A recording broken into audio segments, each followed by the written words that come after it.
We were able and blessed to have the clergy renewal grant. We did most of we started our travels in the summer of 2022.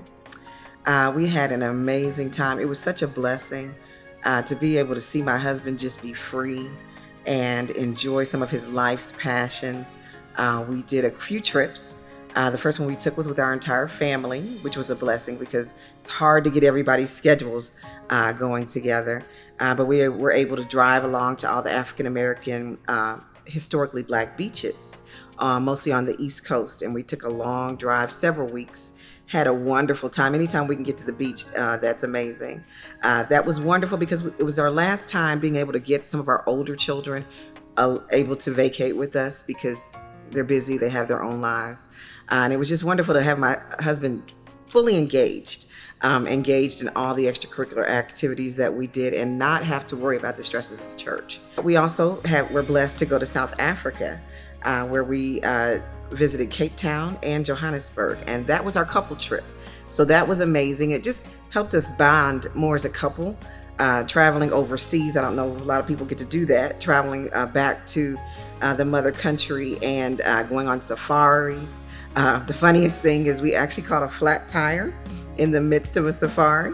So that was interesting, but it was able to just see all of God's glory there with the different animals and the circle of life and just seeing so much. So that was an amazing time as well.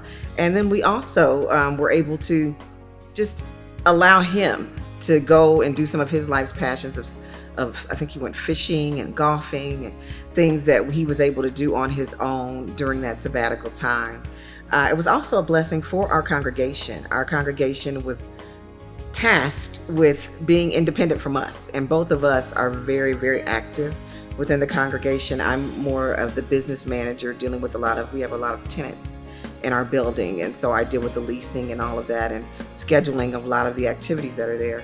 So for others to step into that was great. Help them to appreciate us a little more, which is a blessing, but also help to empower them to know a little bit more about the behind the scenes and what we really do have to deal with on a daily basis, as well as taking that ownership, which we had ownership because we were we planted the church ourselves. But even just to remind those of some of our newer members of the ownership of the church and recognizing, yes, it's God's church, but He's entrusted us with the ability to run this, and it has to be run with excellence. So that was an amazing opportunity for them as well. And for our family, just the bonding, the time, seeing him more relaxed, seeing him just enjoy life aside from ministry. It's hard to separate the two most of the time, but he was really able to have a great time.